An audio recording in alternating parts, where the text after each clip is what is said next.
अनुराग पाठक द्वारा लिखित उपन्यास 12th फेल। हारा वही जो लड़ा नहीं। प्रगति मैदान में पुस्तक मेला लगा हुआ था।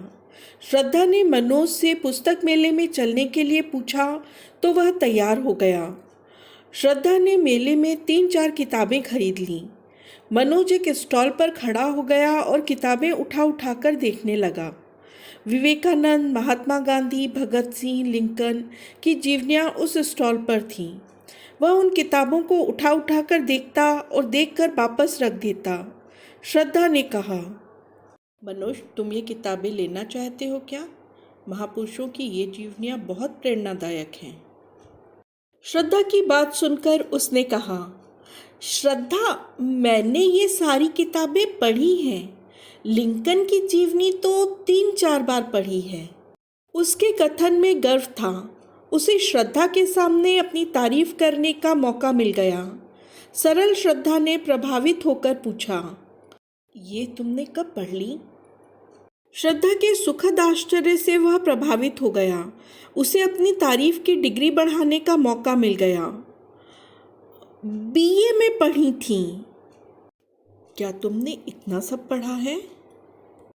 हाँ श्रद्धा, मैंने ग्वालियर में एक लाइब्रेरी में नौकरी की थी। वहाँ बहुत सारी किताबें पढ़ी थीं।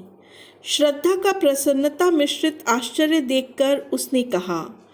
मनोज के हाथ में एपीजे अब्दुल कलाम की किताब अग्नि की उड़ान थी। किताब की कीमत देखकर उसने वह किताब वापस रख दी। किताबों के स्टॉल से आगे बढ़कर दोनों एक कॉफ़ी की दुकान पर आकर बैठ गए। श्रद्धा ने अपनी किताबें टेबल पर रख दी। 3 घंटे से घूमते घूमते वह थक गई थी। मनोज श्रद्धा के लिए कॉफ़ी ले आया। श्रद्धा ने मुस्कुराकर कहा, थैंक यू मनोज। मनोज की इच्छा बहुत समय से श्रद्धा से अपने मन की बात कहने की हो रही थी। पुस्तक मेले के खुशनुमा माहौल से उसने हिम्मत की। श्रद्धा, मैं तुमसे कुछ कहना चाहता हूँ। श्रद्धा उसके चेहरे की रंगत देखकर मामला समझ गई। श्रद्धा ने बात बदलते हुए उससे कहा, मनोज, तुम्हें अब इंग्लिश ऐसे और ग्रामर पर भी ध्यान देना चाहिए।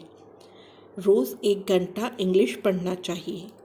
लेकिन मनोज का मन कहीं और ही घूम रहा था। श्रद्धा ने मनोज को जगाते हुए कहा, सुन रहे हो ना मेरी बात? श्रद्धा की बात सुनकर मनोज ने कहा, श्रद्धा, तुम कुछ कहती हो, तुम्हारी आंखें कुछ कहती हैं, मैं किसकी सुनूं?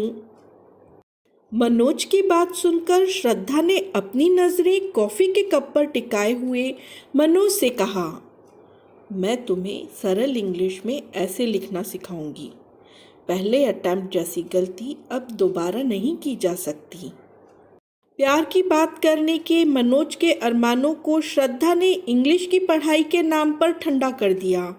मनोज फिर से कुछ नए शब्द तलाशने लगा। आज वह श्रद्धा से कुछ कहने की ठान कर आया था शायद, लेकिन कुछ कहने की उसकी हिम्मत श्रद्धा के सामने जवाब दे रही थी। कॉफ़ी पीने के बाद श्रद्धा ने मनोज से कहा, मनोज, मेरी एक किताब स्टॉल पर रह गई है, मैं अभी उसे लेकर आती हूँ। 5 मिनट बाद श्रद्धा अपने हाथ में एक किताब लिए तेज चाल से वापस आ गई। श्रद्धा ने अपने हाथ में लाई हुई किताब उसे देते हुए कहा, मनोज, यह तुम्हारे लिए। मनोज के हाथ में कुछ देर पहले अधिक कीमत के कारण स्टॉल पर छूट गई किताब अग्नि की उड़ान थी। मनोज ने किताब का पहला पन्ना खोल कर देखा, जिस पर लिखा था, मनोज के उड़ान के लिए। श्रद्धा, क्या तुम्हें पता चल गया था कि मेरा मन इस किताब को खरीदने का था? मनोज ने श्रद्धा से पूछा। श्रद्धा कुछ नहीं बोली, बस उसने एक भरपूर दृष्टि मनोज के चेहरे पर डाली और टेबल पर रखी अपनी किताबें उठा लीं। मनोज ने अग्नि की उड़ान के कवर पेज को देखते हुए श्रद्धा से कहा, श्रद्धा, इस किताब को देखकर मुझे लग रहा है कि तुम सच में पढ़ाई में बहुत तेज हो। क्यों? श्रद्धा ने आश्चर्य से पूछा। क्योंकि तुम बहुत अच्छे से मेरा मन पढ़ना जानती हो। मनोज पुरानी लीक ही पकड़े रहा, छूटी हुई हिम्मत बटोरता रहा। पर श्रद्धा भी जिद्दी थी। वह मनोज के बातों की लीक पर चलने को बिल्कुल तैयार नहीं थी। मनोज अब चले, लेट हो रहे हैं। श्रद्धा ने मनोज की बात का जवाब टाल दिया और दोनों मुखर्जी नगर जाने के लिए बस स्टैंड पर खड़े होकर बस का इंतजार करने लगे। बस में मनोज के पास बैठी श्रद्धा को लग रहा था कि क्या किसी को इतना छोटा सा गिफ्ट देने के बाद इतना सुकून मिल सकता है जितना उसे आज मिल रहा है। श्रद्धा बस की खिड़की के बाहर देखती रही।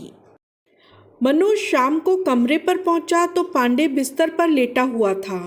मनोज आनंदित था। उसने पांडे को श्रद्धा द्वारा दी हुई किताब दिखाई।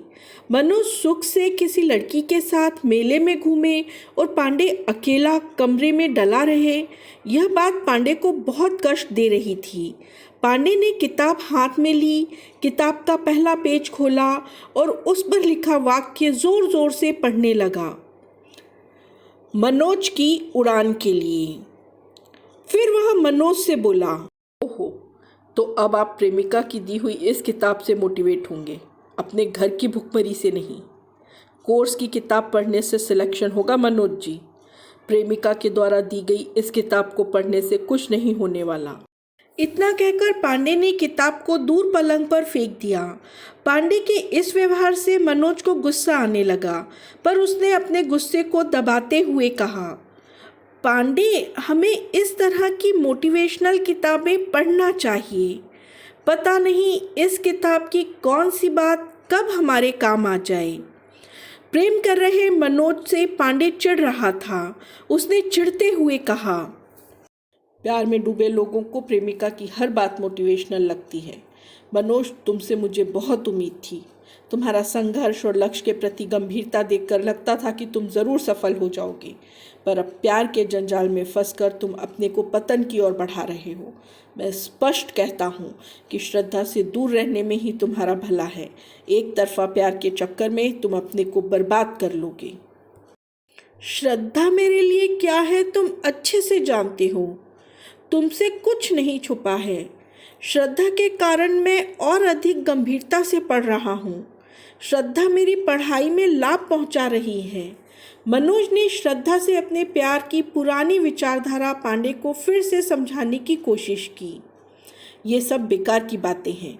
अपने आप पर नियंत्रण बेहद ज़रूरी है मनोज। पांडे ने मनोज से नाराज होते हुए कहा, जब तक योगिता से तुम्हारा प्यार चल रहा था तब तक तुम्हें श्रद्धा से कोई समस्या नहीं थी। अब तुम्हें फिर से कष्ट होने लगे। मनोज ने पांडे को उसकी असलियत बता दी। मनोज की इस सच्चाई से पांडे तमतमा गया। वह अपने पलंग से खड़ा हुआ।